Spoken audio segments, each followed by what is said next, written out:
በተለይ ደግሞ ሁለቱ ቡድኖች ካላቸው ፐርፎርማንስ አንጻር ይህንን ጨዋታ እንዲጠበቅ አድርጎታል።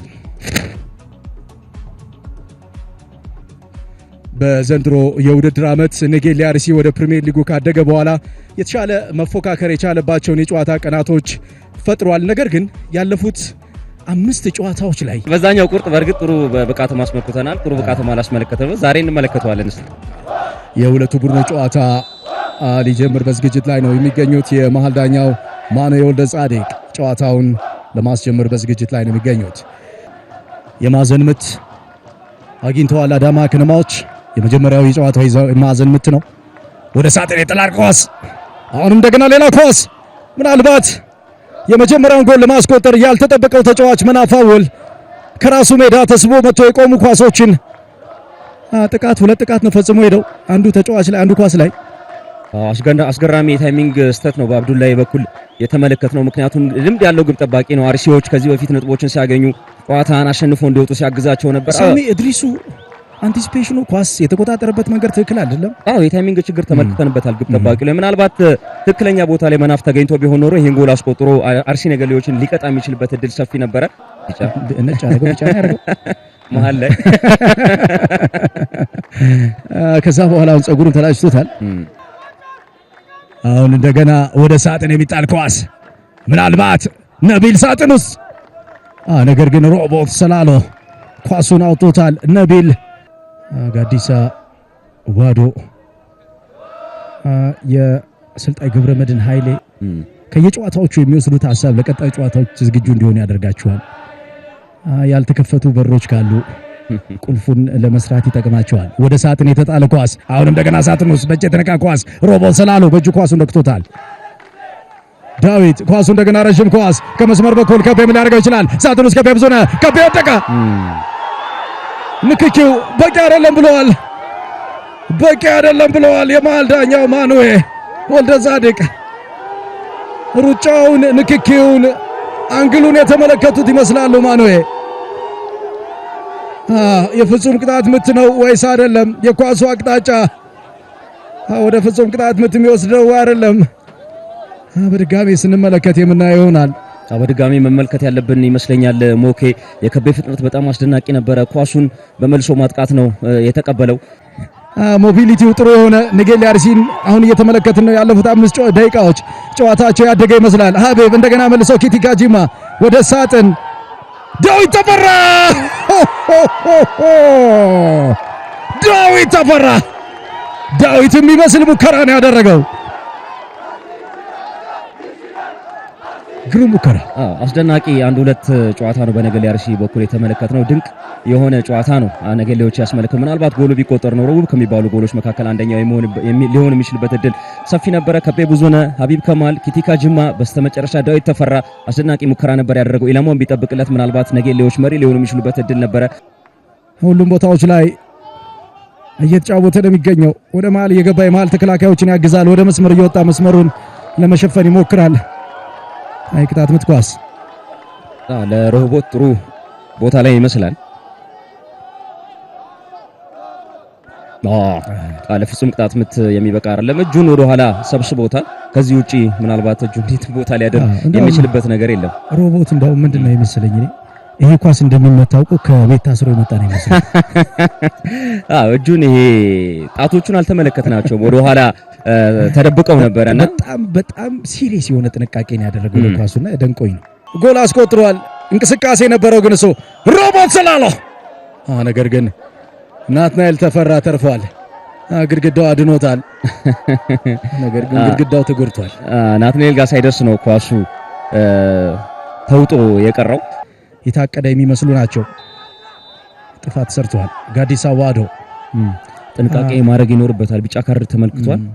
በሁለተኛ ቢጫ ካርድ የሚሰናበት ከሆነ አዳማዎችን ጫና ውስጥ የመክተት እድል ስለሚኖረው በጥንቃቄ መጫወት ይኖርበታል። ቦታው ደግሞ ብዙ ንክኪዎች የሚፈጸሙበት ቦታ ስለሆነ እያንዳንዱን እንቅስቃሴውን እያሰበ ማድረግ ይኖርበታል። እንደ በፊት ጠብቀን የምታየው እንደ አማራጭ ወይም ደግሞ አወዳዳሪ አካላቶች የሚመርጡልህን ጨዋታዎች ነበር ፈልገ የምታየው። አንተ የምትፈልገው ጨዋታ ሌላ ሊሆን ይችላልና በኦቤን ግን አሁን ያ ታሪክ ሆኗል። ሳጥን ውስጥ ሌላ ኳስ ዳዊት መለሰ። ዝምተኛው አጥቂ ሆኖ ነበር ዛሬ። የተከላካይ መስመር ተጫዋች እዚህ ቦታ ላይ ምናልባት ጎል ለማስቆጠር ከጨዋታ ውጭ አቋቋም ነበር የመጀመሪያ እንቅስቃሴ፣ ነገር ግን አልተሳተፈም።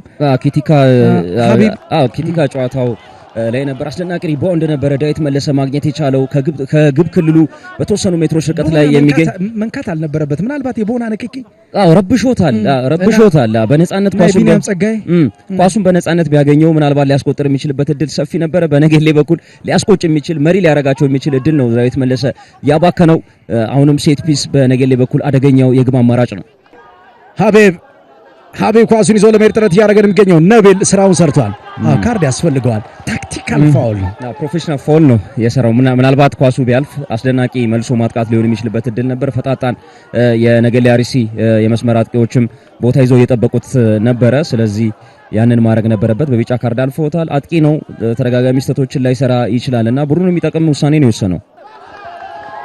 ከመስመር በኩል ኳሱን ይዞ ለመግባት ጥረት አድርገው ተሳክቶላቸዋል። ሀቢብ ሌላ ኳስ አሁንም ናትናኤል ኪቲካ ጂማ የተመለሰውን ሪባውንድ ያደረገው ኳሳዊ ደጋፊዎችን ፊት እየተመለከትነው ነው። ጎል መቆጠር ነበረበት ነው። ነገር ግን ረሃብ ላይ ናቸው ደጋፊዎቹ። ሞኬ አስደናቂ ኳስ ነው። ሀቢብ ከማል ከኪቲካ ጂማ ጥሩ ቦታ ላይ ነው የተቀበለው። ኳሱን ከተቀበለ በኋላ በፍጥነት ነው ኢላማውን በጠበቀ መልኩ ወደ ናትናኤል ጎል መላክ የቻለው። ናትናኤል የመጀመሪያ ፈተናውን በአግባቡ ተወጥቷል።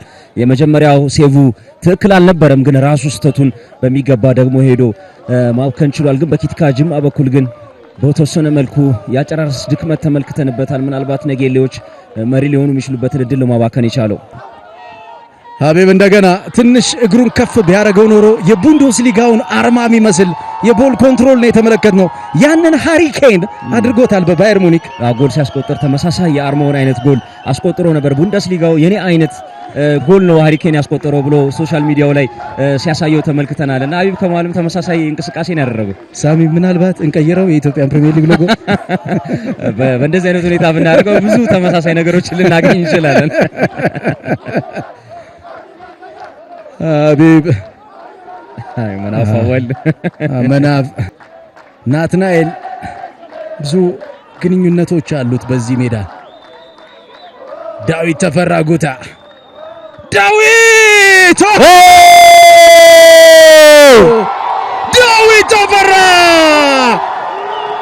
ዳዊት ተፈራን የመሰለ ጎል አስቆጠረ። ሁሉንም ነገር ሰርቶታል። ሁሉንም ነገር አድርጎታል። ምን አይነት አታኪንግ ፕሪሲሽን ነው! ይሄ የማጥቃት ፍጹምነት ነው። ይሄ የዳዊት ተፈራ ጉታ መለያ ነው። ዋው! ዳዊት ተፈራ ጉታ ድንቅ ጎል! ምናልባት ለኢትዮጵያ ብሔራዊ ቡድን ጥሪ ምላሽ ይሆን? ድንቅ ጎል ዳዊት ተፈራ። እግሮቹን የሚጠቀም ተጫዋች ነው። አቤኔዘር ከመስመር በኩል ሳሙኤል ሳጥን ውስጥ ነቢል ሌላ ኳስ አቤኔዘር ያገኙት ከቆመ ኳስ ነበረ። ሃይዳር ወደ ሳጥን ያሻገረው ኳስ ግሩም መከላከል። ቦናቦካ ኳሱን አውጥቶታል። እድል ይኖራል። አሁን ሌላ ኳስ፣ ሌላ ንክኪ። ዳዋ ኡቴሳ ዳዋ የራሱ የዳዋ ቦታ ላይ ነው ጥፋት የተሰራበት። እዚህ ቦታ ላይ ዳዋ ኡቴሳ የቅጣት ምት ኳሶችን በተደጋጋሚ ሲያስቆጥር እናስታውሰዋለን። ሙጂብ ቃሲም አፍነው ወጥመዱን ዘርግተው እየጫወቱ ነው የሚገኙት አዳማ ከነማዎች። ይሄ ምን ሊያመጣላቸው ይችላል? የመጨረሻ የማጥቃት እንቅስቃሴ ምናልባት ወደ ሳጥን ሌላ ሽግግር ጥፋት። ቢኒያም ጸጋይ ሁለተኛ የውድድር ዓመቱን ቢጫ ካርድ ተመልክቷል። ሰባተኛ ጨዋታው ነው። ጥሩ ቦታ ላይ ነው ቅጣት ምት ያገኙት አዳማዎች። ጥሩ መቺ፣ በተለይ ደግሞ የግራ እግር ጥሩ መቺ ካገኙ ሳሙኤል ያንን ማድረግ የሚችል ተጫዋች ነው። ጥሩ መቺ ካገኙ ከዚህ ቦታ ላይ ጎል አስቆጥሯቸው ዳዋው ቴሳ ስለሚያደርግ የበለጠ ለተጫዋቾች አደገኛ ትሆናለህ። ዳዋው ቴሳ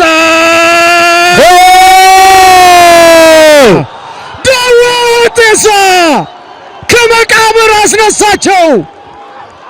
ዳዋ ሁቴሳ በሚስማር ተመቶ የነበረውን ጠርዝ አፈራረሰው። ምን አይነት ጎል ነው ያስቆጠረው! ምን አይነት ጎል ነው! ውሃ ያስጠጣለው አሰልጣኝ ዳዊት ታደለ የዳዋንም ጎል የያዘውንም ውሃ ጠጥቶታል።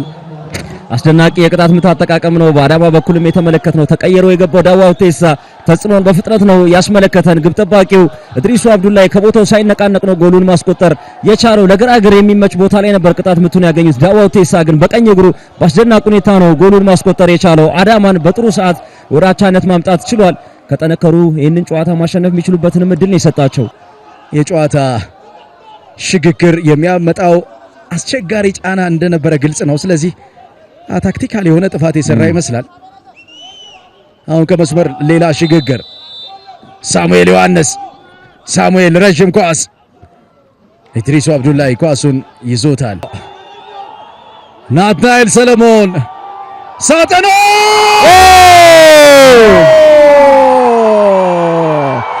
ሮቦት ዘላሎ መብረቅ ሆኗል። ሮቦት ዘላሎ ይህ ግዙፍ የተከላካይ መስመር ተጫዋች የሚያቆመው የለም። የዳኛ ፊሽካ ነው የሚያቆመው። ድንቅ የመከላከል ድንቅ የማስቆጠር ምን አይነት ተጫዋች ነው እየተመለከትን ያለ ነው። በኢትዮጵያ ፕሪሚየር ሊግ የመጀመሪያው ሲዝኑ ሮቦት ሰላሎ የወላይታው ፈርጥ ጎሉን አስቆጥሮታል። አሁን ነገሌ አርሲዎች ደስታቸው ተመልሰዋል። ሚስተር ታወር ጎሉን አስቆጥሮታል። ከሴት ፒስ አደገኛው ተጫዋች ሮቦት ሰላሎ ነበር። አስደናቂ ኳስ ነው ዳዊት ተፈራ ዴሊቨር ማድረግ የቻለው። ነፃ ሆኖ ይጠብቅ የነበረው ሮቦት ሰላሎ ከሱ በቁመት የሚያንሱ ተጫዋቾች ናቸው እሱን ማርክ እንዲያደርጉት ተመድበው የነበረው። በአግባቡ የደረሰውን ኳስ ተጠቅሞ ጎሉ ማስቆጠር ችሏል። አዳማዎች ምንም ማድረግ በማይችሉበት ሰዓት ነው ሮቦት ሰላሎ ሁለተኛውን ጎል ማስቆጠር የቻለው። ለነገሌ አርሲ ደጋፊዎች ትልቅ ትርጉም ያላት ጎል ማስቆጠር የቻለው። አዳማዎች ምላሽ መስጠት በማይችሉበት ሰዓት ላይ ግብ አስተናግደዋል። ሮቦትን የቆመ ኳስ